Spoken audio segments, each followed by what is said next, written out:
Hey everyone, my guest today is Charles Mattocks. Charles is an award-winning actor, director, producer, television host, and longevity advocate. The reason we talk today is that he's making documentaries. Specifically, he recently made a documentary about longevity, where he flew in a bunch of longevity experts, including Andrea Meyer, to Costa Rica. He also made documentaries about diabetes, cancer, and many other health-related topics. His most recent documentary is called Reversed Longevity, and you can find links to everything in the description. But now, enjoy my conversation with Charles Mattocks. Hey Charles, how about we start by you giving us a little 5-minute summary of who you are and what you're currently working on. Thanks so much for having me.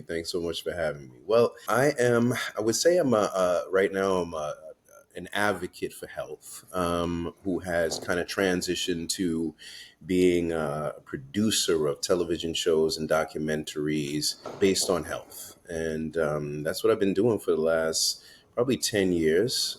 It started when I was diagnosed with type 2 diabetes about 13 years ago. And it led me on this mission to want to change the world, right? And change my life and try to educate myself on health. And it's been a journey. I mean, there's so much to understand, so much to research, to study, to really dig into. I became an advocate for diabetes, which led to me wanting to try to create programs that could reach people right in the comfort of their own homes. And but I've got a long history in entertainment. I started off making music. I'm the nephew of the late legendary reggae singer Bob Marley. I starred in several movies and things like that. So I've always been around the entertainment side of things, and it's been a fun ride. And do you want to tell us something about your current project on longevity?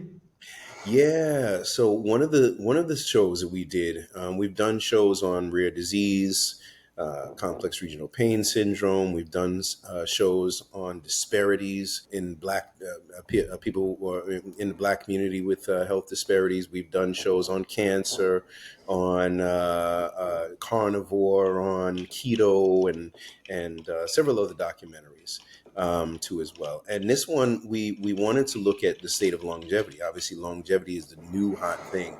And so we teamed up with some of the best in the business in longevity and filmed this beautiful series in Costa Rica. We had people literally come from as far off as Dubai and Singapore and things of that nature, and all the names that you already know. We've got Synergenics in there, and Do Not Age, and Glycanage, and Andrea, and some great people that a lot of people know in the longevity space. And really, what it was about is bringing great minds to really talk about the state of longevity. I think with me kind of being like on the outside and looking at it, I wanted a piece to be able to help move the needle with longevity, because longevity, of course, people are doing great research, there's great science behind it, but there's not really a marketing mechanism. So we have to really look at that too as well, because, it's time for people who are in the longevity space to start reaching people who want to know about this information today, right? If there's something going on, the average person in America, in Iowa, would love to know about it. It shouldn't just be talked about among scientists and experts amongst themselves at conferences and so on and so forth. It needs to be on the forefront. I have a lot of people that share that same, in the space, that share that same understanding that we need to start looking at how we really reach people with the longevity information. Yeah, I really agree. What was the concept for your documentary? Because you say like you flew all those people there. So was it just longevity experts, or is it like in your, for example, diabetes documentary where you also have, or mainly have actually patients? Yeah.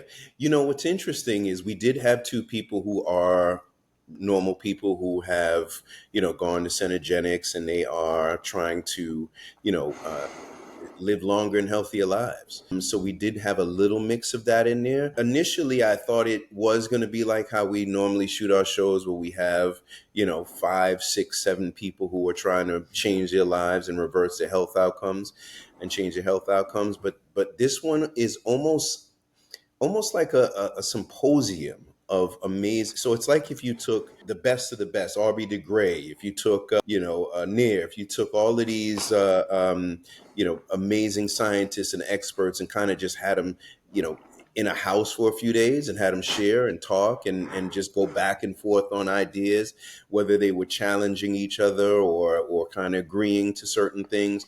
So it became more of that with a little bit of mix of application for today, but also you got a chance to see their passions, right? Their whys. At times when we meet these experts, we don't always know what their why is. Why do you really want to do this? Why do you really want to help people? What's the why behind this?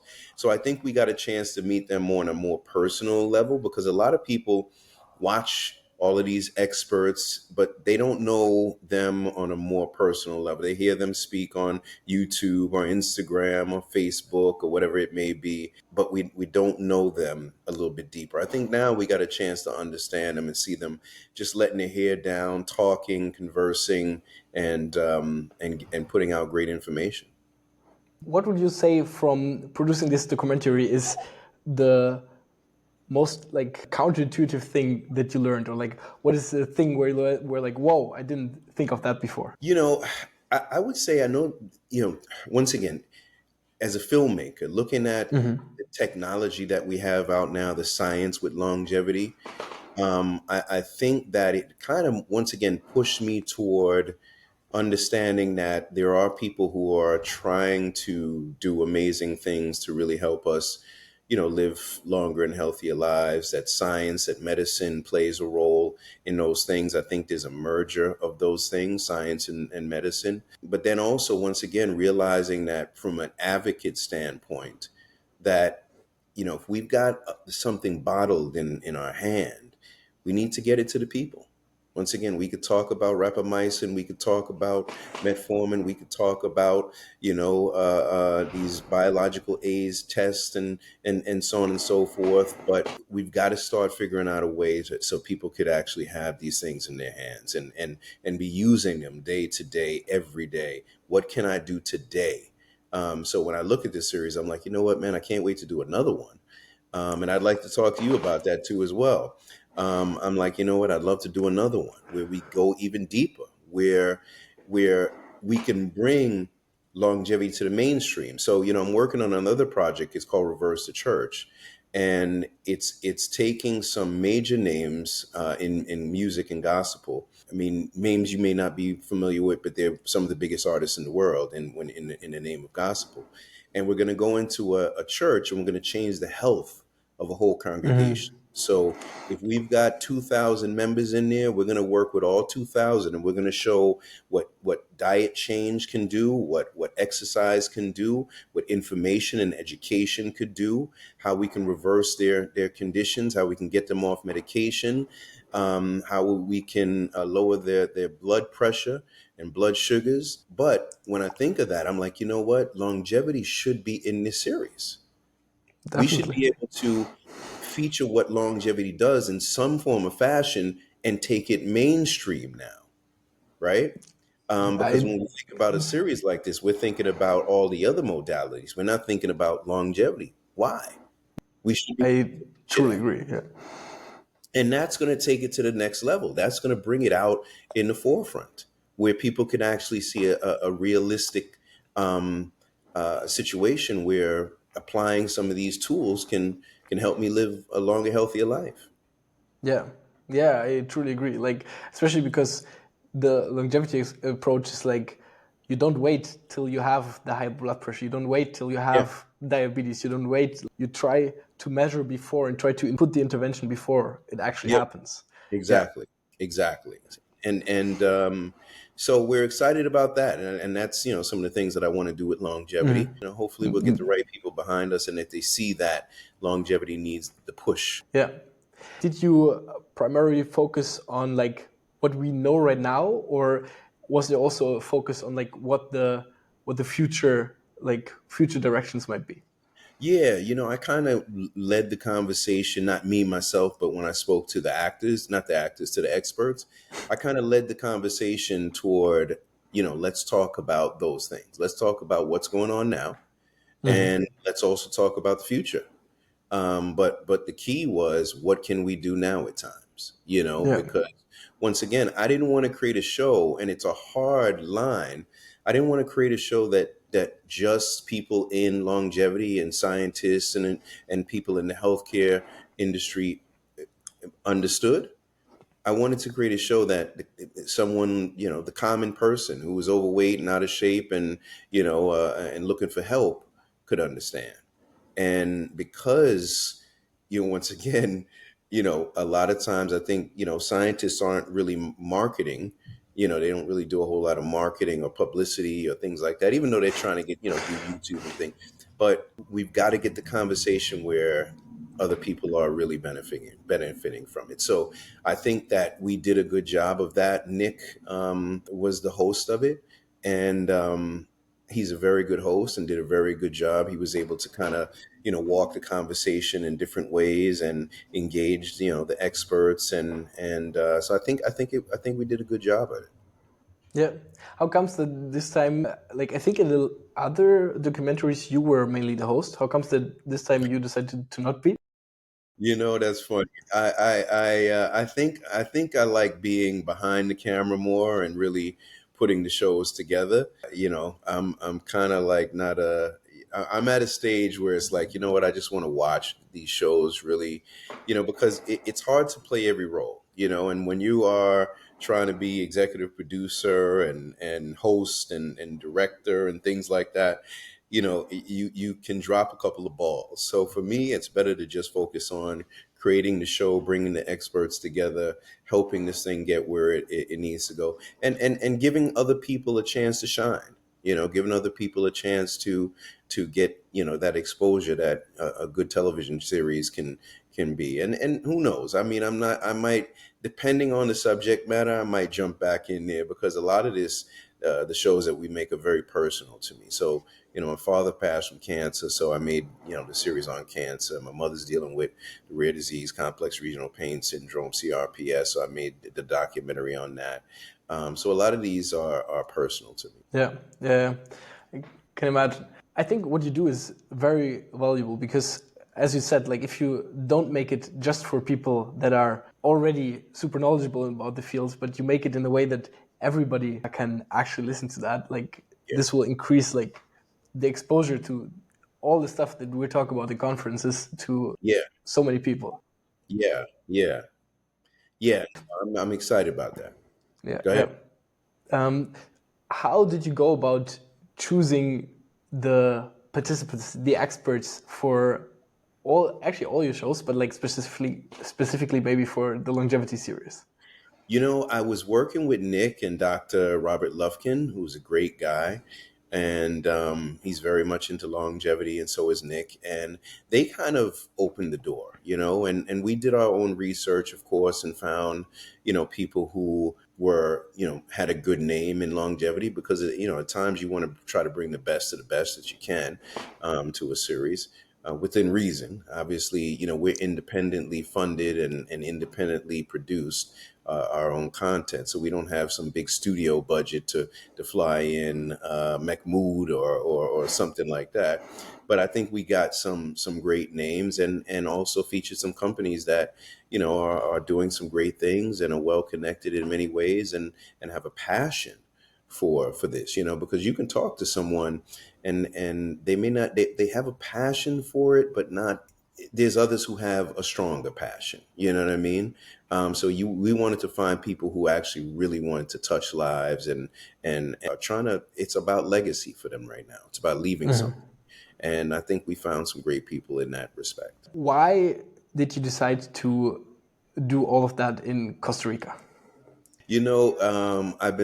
I fell in love with Costa Rica. We did two other shows in Costa Rica. We did a carnivore show out there and a keto show out there. And we featured some of the biggest names in that. From everyone from Maria Emmerich to Dr. Ken Berry man, I can't even remember some of the names. But we, some great people in there. And I just fell in love with Costa Rica, and I actually I lived there part time too as well. And I said, you know what? Why not what better place? Instead of somewhere in America or something like that. I think when we shoot shows and people are out of their element, people do love to travel, and when you take them to a place where it's a beautiful tropical place, maybe a place that they haven't been, they sort of kind of let their guards down. They relax, they dress a little bit different. They, are eating a bit different. They're excited about seeing the country and sharing. So I think it lends to the storytelling, and why not Costa Rica? In the process of producing this longevity series, is there something that you like now changed in your life? Yeah, I think that I've been very cognizant of health for the past couple years. There are definitely I think some really good supplements and some things that are out there right now. Like I said, you look at rapamycin, there's good stories with that. You look at metformin, there are some stories with that where you think, that this could be helpful. I don't think anything is positive, especially when it comes to metformin. But there are a lot of other good things out there that I think that people can take advantage of right now. And it takes work. It takes work. It takes time to research and study and find good information. I think with this project, I'm excited to expose people who may not know about these experts and these doctors, and may not understand what longevity is, and expose it to more of an urban audience too as well. I think that we have to want to reach people of color, and masses of people of color. So the fact that I'm behind it, the fact that I can promote it, the fact that I can get on different platforms and put it on different platforms. I'm working with Damon Dash right now, who was the CEO of Rockefeller Records, who discovered Jay-Z and Kanye West and all of that. And he has a platform that we're going to put this on, and it's a more urban platform, but that's what we want to do. We want to reach all kind of people. So I'm excited for that. Yeah, I'm actually quite interested in the logistics of producing something like that. So, how does it work? Because if you would just put it on YouTube or something, you would Yeah. never make the money that you have to make to produce something like that. So, Yeah. how does it work? We work with partners and sponsors, so we're not really looking to make money like, on a network or I mean, of course that would be great. But since the show is already produced, we partner with different networks, and we either pay a fee to air it on a big network, which is great because it's better to do it that way. You still own it, or we put it on different OTT platforms, streaming platforms such as Amazon Prime, Tubi, which are big platforms which have tens of millions of viewers. So we've been going that format, and I think that's the best way because we could also create the control the storyline, right? We because we're catering to people who need this information, right? We're not catering to everyone, right? We're not catering to the people who may want to watch, reality TV of some dating game. We're catering to people who are health conscious and or want to be health conscious. So we create controlling the narrative is very important for us. So yeah, that's how we go about putting that together, um, and looking for partners who have a vested interest in utilizing this platform to reach millions of people. About your guests, do you just invite them and they come because of the publicity, or do you also pay them? You're asking some good questions. Well, I would say 9 out of 10 are successful in their field, right? So if you're inviting Mahmoud, let's just say Mahmoud from in Saudi Arabia, you're inviting Mahmoud. I mean, what are you going to pay him, right? He's already a successful man, making millions of dollars. I'm sure. What can we really pay him? But I'm sure he would be a part of it, because without being paid, because he gets a chance to reach an audience. He gets a chance to share. He gets a chance to tell his story. So when we look at some of these experts and these doctors and people who are owners of their own companies and their brands and their services, I mean, there's not a whole lot of money that we can pay them to be a part of it. But what we can do is give them some amazing exposure. So many of them just want to be on the show just because they want to share their message. And remember, we're not a big budgeted company where we're Netflix and we have budgets of, 10, $15 million to make a series. We work on a very small budget, and that allows us to be able to fly everyone in, put them up in a beautiful hotel for a few days, feed everyone, have a great time, and make amazing content. And with that model, we stay busy, but we know that continuing this process will allow our company to be in a space where we are really the only company that's doing content like this, and that will pay off. Yeah, yeah, I believe so. How did you start with that? Like, how did you bootstrap this? Because for the first documentary, you didn't have the money to fly people to Costa Rica, probably. Well, we did, because what happened Okay. was I came up with the concept of the show called Reversed, and that was how everything started. And it was about taking five people who were living with type 2 diabetes. I brought them to Jamaica and brought in some experts to help educate them. And it wasn't about reversing type 2 diabetes. It was about reversing the mental, physical, emotional state. Once you change, even inspire people, they can make the changes themselves. And that was funded by a big biopharmaceutical company called Mankind, which makes Afrezza, the inhaled insulin.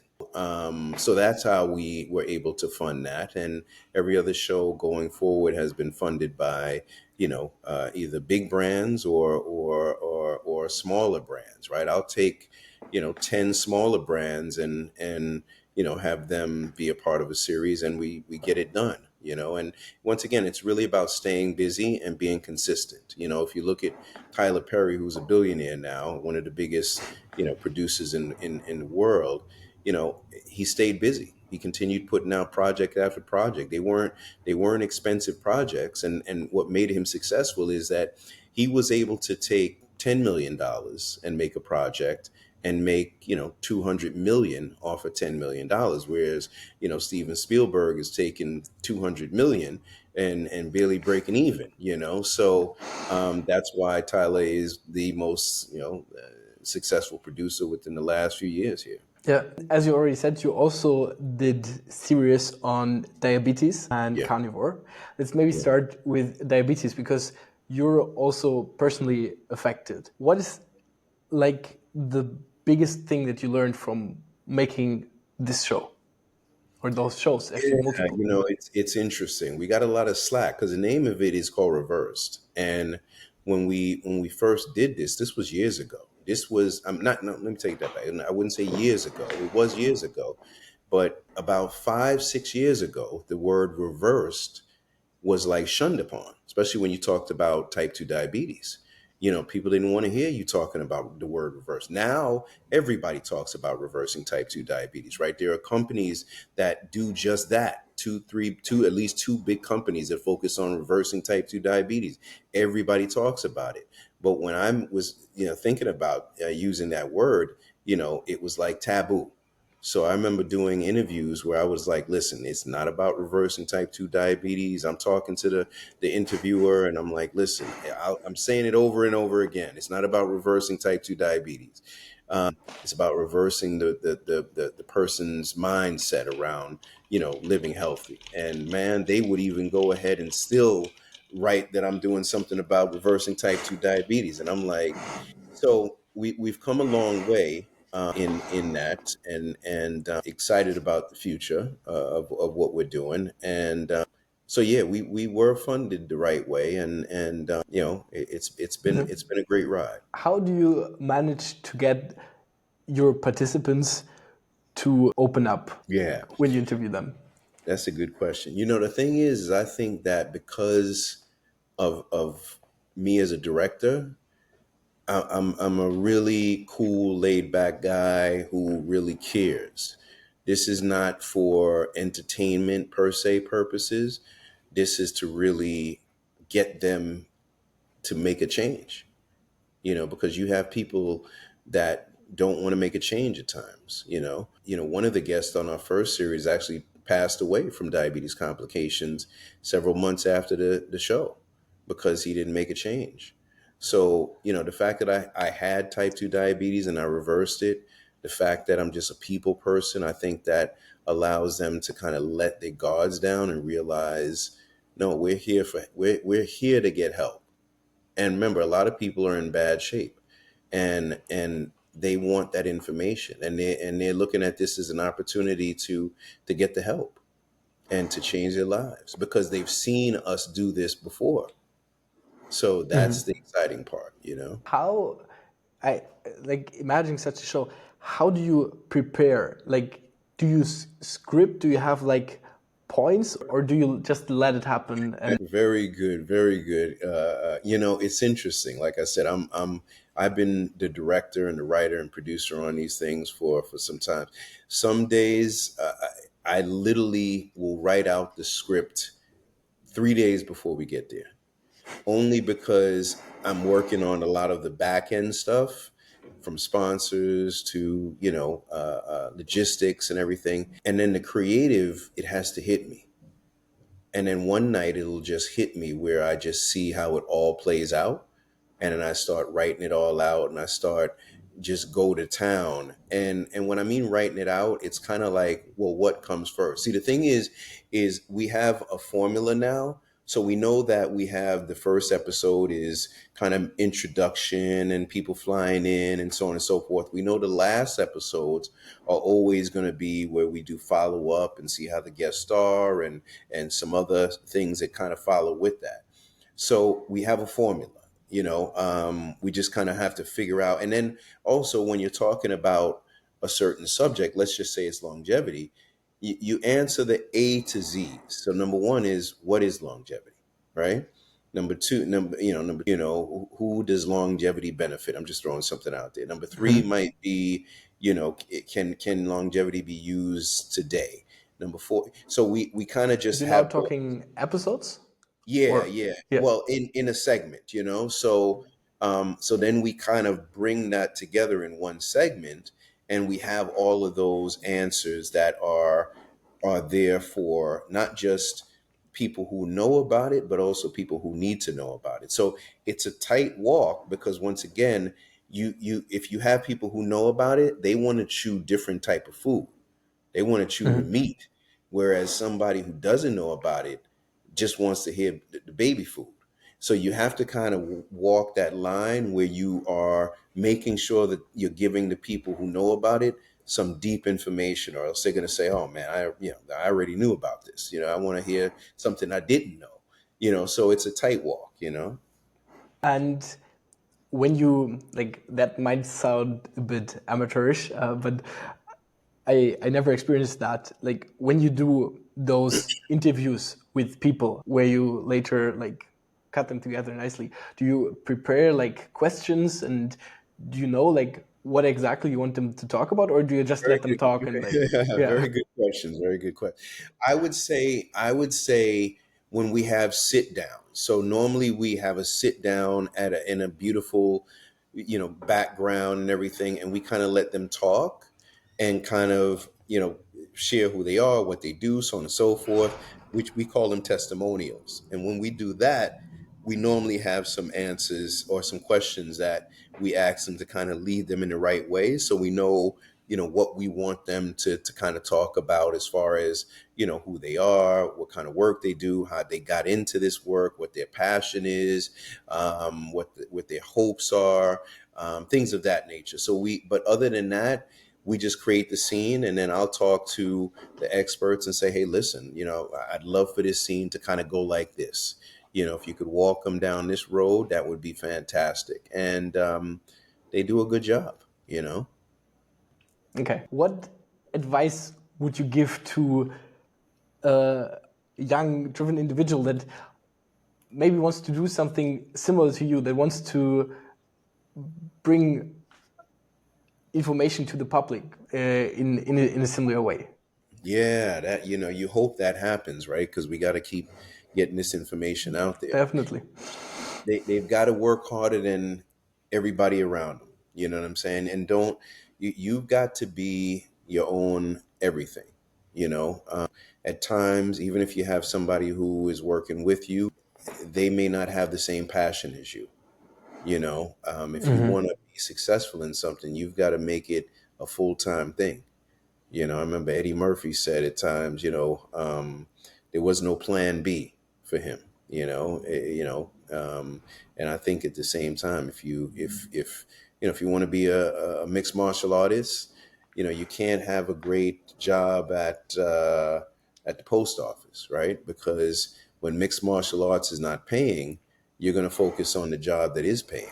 At times, there's nothing wrong with diversifying and looking at multiple streams of income and things like that. Of course, you have to, but your focus, very early on has got to be getting where you need to go. And then there's so many verticals in what you're doing. Because even right now, what you're doing and working and talking to some of these big names, there's ways to look at things. So I remember, when I used to act, and I look back now and I'm like, man, I was in front of so many people, I had a great, rapport with so many people, but I didn't think about maybe producing with these people. I thought more about being in front of the camera.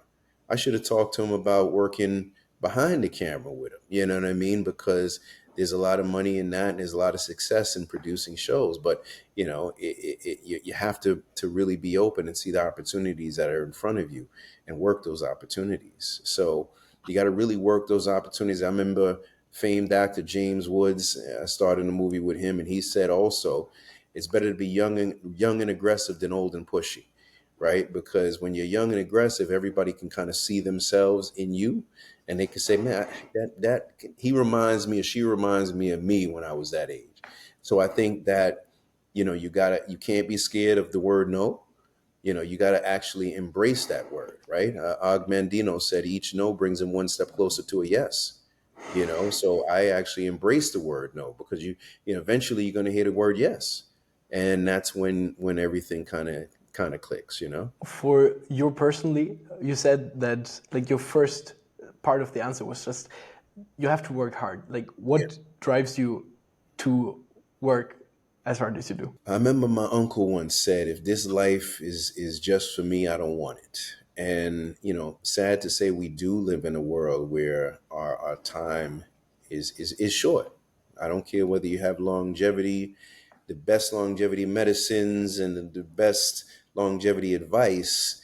Age is going to catch us, or disease or conditions or whatever it may be. We can't get away from certain things. There's no cure for cancer, so, if that catches you, it may limit your time here on this earth. So I think that my motivation is really about change. It's about hope. It's about helping other people, leaving a message for other people that they can do certain things that they put their mind to. So yeah. Yeah, actually, it's maybe funny because I do think that we might be able to solve aging. I know that we're super far away from that, Yeah. but like that's why I'm doing this here. Like Yeah. because I think like it might be possible. Like we might be first time ever Yeah. at a time where we actually could cure all disease. Of course, not tomorrow. Of Yeah. course, now we're so far away, and Yeah. we need massive effort, like massive effort, to be Yeah. able to actually fix that. But I believe that it could be possible, and that's what drives me to work as hard as I do. And, Because no, and you're right. I really do believe that. I mean, I'm a big science fiction fan too, as well. And you know what? Some of the things that we see in movies or in science fiction, you're like, whoa, that's really real today. You know what I'm saying? They're actually doing that now. Whether it was flying in cars or hoverboards and things like that, and but I really believe, or even cloning things. So I know I do believe that. The other day I was watching. I'm a big fan of Matt Damon, and he was in that movie. I forget the name of it, but he got into that thing in space, and he went into that little machine. It's kind of like a CT scan, and it literally goes around and cures you of any ailments that you have, whether it's cancer or anything like that. I believe that one of those things are going to be available one of these days soon. Trust me. Or something of that nature. So no, I do believe that it's coming. Hopefully, it'll come sooner than later. But Yes. you know, Nah, that's what I'm working on. That's what a lot of people are working on. I'm actually, yeah, as I told you, I'm in Berlin at a place. yeah, It's a pop-up city, and people that want to make progress to this, we're like living here together for 6 weeks and trying. Of course, everybody has their own work to do, but yeah, connecting and trying to work together and whatever. Because yeah, wow, I love that. I love yeah, that.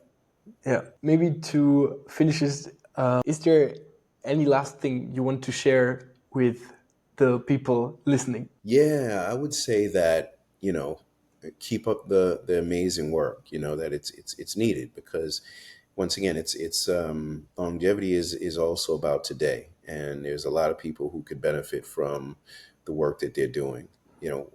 While they may be scientists and researchers and experts of that nature, that we're waiting and hoping, that you guys help us, continue living a longer and healthier life. And congrats on what you're doing too, as well. To see a young person like yourself, not that I'm that much older than you, but seeing a young brother like yourself doing this is commendable. And I'd love to see you at the top of whatever you're doing and continuing to shine. So Thank you a lot, Charles. So this was my conversation with Charles Mattocks. I hope you enjoyed it as much as I did. Here on the screen or in the description, you can find the link to another interview that I did with a person in longevity. And also in the description, you find links to all the stuff that Charles is doing, including his new documentary, Reversed Longevity. Bye-bye.